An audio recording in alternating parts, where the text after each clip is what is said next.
Imagine this. You open your eyes, but there is no light. You stretch out your hand, but there is nothing to touch except the cold, wet flesh of something alive. Above you, below you, around you, only darkness layered upon darkness. Your lungs burn, your heart races. Every instinct screams that this is the end. And yet, in that depth, in that fear, in that moment where the world forgot him, Allah remembered him. Prophet Yunus, peace be upon him, a man chosen by Allah to guide thousands, found himself swallowed whole by a creature of the deep sea, trapped in a prison no human had ever known. But this wasn't his punishment. This was his awakening. Before we go deeper, let us know in the comments where you're watching from. We'd love to hear from you. And if you're new here, click on the subscribe button so you never miss any of our upcoming videos. What pushed a prophet of Allah to walk away from the very people he was sent to guide? What mistake did he make? A mistake so deeply human that every single one of us has made it too. And what did Allah teach him inside the belly of a creature that moved through oceans darker than any night? These are not just questions about an ancient story. These are questions about you, about me, about the moments when we feel abandoned, when we feel we've failed, when we wonder if Allah still hears us. The story of Prophet Yunus is not just history. It is a mirror held up to our souls, reflecting the struggle between hope and despair, between running away and surrendering, between our limited vision and Allah's perfect plan. Years before Prophet Yunus found himself in the belly of that whale, he stood on a hillside overlooking the city of Nineveh, his heart heavy with a burden only prophets truly understand. Nineveh was a city of thousands, a place where wealth had made people arrogant and comfort had made them blind. They worshipped idols carved from stone and wood, pouring their hopes into creations that could neither hear them nor help them. And among them walked Yunus, a young man with a gentle heart and a mission that seemed impossible. He wasn't chosen because he was the strongest or the loudest. He was chosen because his heart broke for people who didn't even know they were lost. Night after night, he would make dua, asking Allah to soften their hearts, to open their eyes, to guide them before it was too late. He would stand in the marketplace, speaking about the oneness of Allah, about the day of judgment, about the mercy that was available to anyone who turned back. But they mocked him. They laughed at his message. They threw insults like stones, and every single one landed heavy on his heart. Yunus wasn't angry at them. Anger is easy. What he felt was something deeper, something more painful. He was hurt for them. He feared for them. He loved them more than they loved themselves. And that kind of love, when it goes unanswered, carves wounds that don't heal easily. Imagine dedicating your entire life to helping people who don't want to be helped. Imagine pouring your energy, your time, your tears into a cause that seems hopeless. Imagine waking up every single day knowing that the people you care about are walking toward destruction, and no matter what you say, no matter how sincere you are, they just won't listen. That was the life of Prophet Yunus. He wasn't frustrated because of pride. He wasn't upset because they rejected him personally. He was exhausted because he could see what they couldn't see. He could see the punishment that was coming, the consequences of turning away from Allah, and he couldn't bear the thought of witnessing it. So one day, after years of rejection, after countless attempts to reach hearts that seemed sealed shut, Yunus made a decision. He didn't wait for Allah's permission. He didn't ask for guidance. He simply walked away. Not out of rebellion, not out of arrogance, but out of sheer emotional exhaustion. He thought to himself, if they don't want guidance, then let them face the consequences. If they don't want to listen, then I've done my part. And so, at dawn, while the city still slept, Prophet Yunus left Nineveh behind. He walked toward the coast, found a ship preparing to sail, and boarded it without looking back. In that moment, he thought he was escaping a burden. But what he didn't realize was that he was walking directly into a test, far greater than anything he had faced before. The ship set sail under clear skies, the kind of morning where the ocean looks endless and calm, where the horizon blurs into a line between water and heaven. The crew was relaxed, laughing, sharing stories, unaware that among them was a prophet of Allah, a man carrying the weight of a decision he would soon regret. But then, without warning, the skies darkened. Not gradually, not with the slow build of a coming storm, but suddenly, as if a curtain had been pulled across the sun. The wind picked up, howling with a force that bent the mast and sent waves crashing over the deck. The sailors, men who had spent their entire lives on the sea, men who had survived storms that would terrify most people, looked at each other with fear in their eyes. This was different. This wasn't a natural storm. This felt like the anger of the heavens themselves. Water poured over the sides of the ship, filling it faster than they could bail it out. The vessel rocked violently, tilting so far to one side that men had to grab onto ropes just to stay on board. They threw cargo overboard, trying to lighten the load, trying to give the ship a chance to survive. But nothing worked. The storm only grew stronger, and the fear in their hearts grew with it. One of the sailors, an older man with a weathered face and hands scarred from years of tying ropes and pulling nets, shouted over the roar of the wind. He said they needed to cast lots, an old tradition among seafarers, a way to determine if someone on board had brought this curse upon them. It sounds superstitious, maybe even irrational, but in that moment of terror, when logic offers no comfort, people reach for anything that might provide an answer. They gathered in a circle, despite the rocking of the ship, despite the water pooling at their feet, and they cast the lots. And when the lots were revealed, every single person turned to look at one man, Yunus. They cast the lots again, thinking maybe it was a mistake, maybe the wind had shifted the outcome. But again, the lot fell on Yunus. A third time, with trembling hands and disbelief in their eyes, they cast the lots. And again, it was Yunus. He stood there, drenched, exhausted, and in that moment the realization hit him like a wave far heavier than any ocean could produce. This storm wasn't random. This wasn't bad luck. This was from Allah. This was a consequence of leaving without permission, of thinking he could outrun the plan that Allah had written for him. And in that moment of clarity, Prophet Yunus didn't argue. He didn't beg. He didn't try to convince them he was innocent. He simply looked at the terrified crew and nodded. He knew what had to be done. Have you ever felt like you made a mistake so big that there's no way back from it? Have you ever walked away from something or someone because you thought it was easier than staying and facing the pain? What would you have done in Yunus's place, standing on that ship, knowing that the only way to save everyone else was to surrender yourself to the raging sea? The sailors hesitated. Despite everything, despite the storm, despite the lots, they didn't want to throw a man overboard. They tried rowing toward shore, fighting against waves that felt like mountains, but the ship wouldn't move forward. It only rocked and creaked, groaning under the pressure, as if the ocean itself was holding it in place. Finally, with no other choice, with tears in some of their eyes and prayers on their lips, they lifted Yunus and cast him into the sea. And the moment his body hit the water, the moment he disappeared beneath the surface, the storm stopped. Just like that, the wind died. The waves flattened. The sky cleared as if nothing had ever happened. The sailors stood there in shock, staring at the calm water, realizing they had just witnessed something far beyond their understanding. And below the surface, in the cold, dark depths of the ocean, Prophet Yunus was sinking.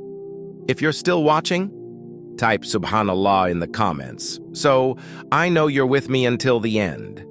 Because what happens next is not just a story, It's a lesson that every believer needs to hear.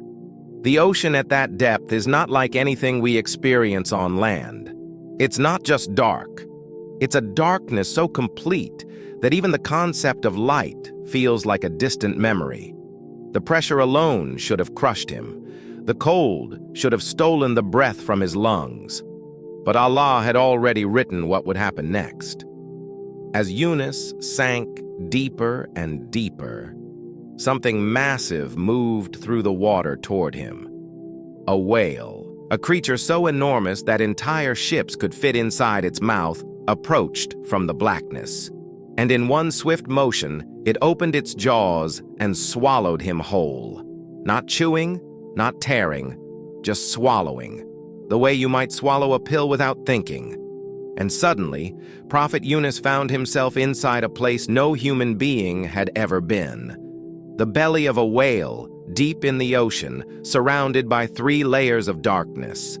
The darkness of the night above the water, the darkness of the ocean depths, and the darkness inside the creature itself.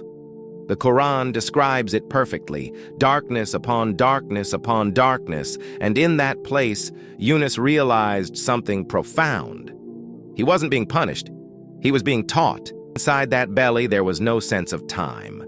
Minutes could have been hours. Hours could have been days. The only sound was the rhythmic beat of the whale's heart, a deep echoing thud that filled the space like a drum in an empty hall. Yunus couldn't see his own hands. He couldn't tell if his eyes were open or closed. He was completely, utterly alone. Or so it seemed. But in that isolation, in that moment where every distraction was stripped away, where there was nothing left but him and his thoughts, Yunus began to cry. Not out of fear, not out of anger at Allah, but out of realization. He realized that he had run from the very thing Allah had entrusted him with. He realized that his frustration with his people, as valid as it felt, had made him forget something crucial. That guidance is Allah's to give, not his to force. That his job was to deliver the message, not to control the outcome. That leaving without permission, no matter how exhausted he was a mistake. And in that darkness, he didn't make excuses. He didn't try to justify his actions. He simply acknowledged the truth. And then, from the depths of his heart, from a place of complete humility and brokenness, Prophet Yunus made a dua that would be remembered until the end of time. He said, La ilaha illa Anta, Subhanaka, inni kuntu minaz-zalimeen. There is no God but you, glory be to you, indeed I have been among the wrongdoers. It's one of the most powerful statements in the Quran, not because of its length, not because of complicated words, but because of its honesty. He didn't say, Allah, save me, and I promise I'll be better. He didn't say, I didn't mean to do it. He said, I was wrong. I made a mistake. You are perfect, and I am flawed, and I need your mercy. That dua, spoken in the belly of a whale, in the darkest place imaginable, was heard in the highest heavens. The angels, who constantly glorify Allah, heard a voice they recognized. They paused and they asked, Allah, this is a familiar voice, but from where is it coming? And Allah, in His infinite mercy, responded to the call of His servant. Not because Yunus was perfect, not because he didn't make mistakes, but because he admitted his mistake with a sincere heart. How many of us have been in our own version of that whale? Not literally, of course, but emotionally, spiritually. How many of us have made decisions we regret, walked away from things we should have stayed committed to, or felt so trapped by our own mistakes that we couldn't see a way out? The beauty of this story is that it shows us something so many of us forget, that no matter how deep the darkness, no matter how big the mistake, Allah's mercy is greater. Prophet Yunus wasn't saved because he was sinless. He was saved because he turned back to Allah with complete honesty. And that's what Allah wants from all of us. Not perfection, just sincerity, just the willingness to say, "I was wrong, and I need you." Allah commanded the whale to rise toward the surface. Slowly, the creature began to ascend, moving through the layers of the ocean back toward the light. And when it reached the shore, it gently released Prophet Yunus onto the sand. He lay there, weak, exhausted, his skin pale and raw from the digestive acids inside the whale, barely able to move. The sun beat down on him, harsh and unforgiving, and in his fragile state, he had no strength left. Allah, in his mercy, caused a plant to grow over him, a plant with large leaves that provided shade and healing. Scholars say it was a gourd plant, something that grows quickly and offers relief. And slowly, day by day, Prophet Yunus began to recover, not just physically, but spiritually. He had been broken down completely, stripped of every ounce of pride or frustration, and rebuilt by the mercy of Allah. And when he was strong enough to stand, Allah gave him a choice: return to Nineveh. And this is where the story takes a turn that so many people don't expect. When Prophet Yunus returned to the city he had abandoned, the city that had rejected him for years, he found something astonishing. The people had changed. While he was gone, while he was being tested in the depths of the ocean, the people of Nineveh had seen signs of Allah's anger. The skies had darkened, the earth had trembled, and in their fear, they realized that the man they had mocked, the message they had rejected, had been the truth all along. They cried out to Allah, begging for forgiveness, begging for mercy, and Allah, in His infinite compassion, accepted their repentance. And so when Yunus returned, he didn't find a city destroyed. He found a city transformed. Over 100,000 people, all of them believers now, all of them waiting for the prophet they had once turned away. Imagine that moment. The shame Yunus must have felt for doubting Allah's plan. The awe he must have felt seeing the very thing he thought was impossible happen right before his eyes. What does this teach us? It teaches us that Allah's plan is always better than ours. It teaches us that sometimes the very thing we're running from is the thing Allah is preparing us for. It teaches us that our job is not to control outcomes, but to trust the process. Prophet Yunus thought his mission had failed, but it hadn't. It was just unfolding in a way he couldn't see. And the same is true for us. The job you lost might be leading you to something better. The relationship that ended might be protecting you from something harmful. The hardship you're facing right now might be the very thing that brings you closer to Allah. We don't always see the wisdom in the moment, but that doesn't mean it's not there. Allah sees what we don't see. Allah knows what we don't know. And if we trust Him, even in the darkness, He will bring us to the light. In the end, Allah didn't just save Prophet Yunus from the whale. He saved him from hopelessness. He saved him from the weight of thinking that everything depended on him. He saved him from despair. And He saved him from himself. Because sometimes, the biggest prison we're trapped in is not a physical place. It's the prison of our own thoughts, our own doubts, our own belief that we've gone too far or made too many mistakes for Allah to forgive us. But the story of Yunus tells us otherwise. It tells us that no matter how far you've strayed, no matter how deep the darkness, no matter how big the mistake, you are never too far from Allah's mercy. You are never beyond His reach. And the moment you turn back, the moment you say with sincerity, "La ilaha illa Anta, Subhanaka, inni kuntu minaz-zalimeen," Allah will respond. Because in Islam, every test is not a sign of abandonment. It's a sign of Allah's love, His way of bringing you back, His way of reminding you that you were never alone. What part of this story touched your heart? Have you ever felt like Prophet Yunus, overwhelmed by darkness, yet held by Allah's mercy? What lesson will you carry into your life? Let us know in the comments below, and subscribe to Modern Muslim Stories for more Islamic stories that strengthen your heart and remind you of Allah's unending mercy. May Allah guide us all, forgive our mistakes, and bring us closer to Him with every test we face. Ameen.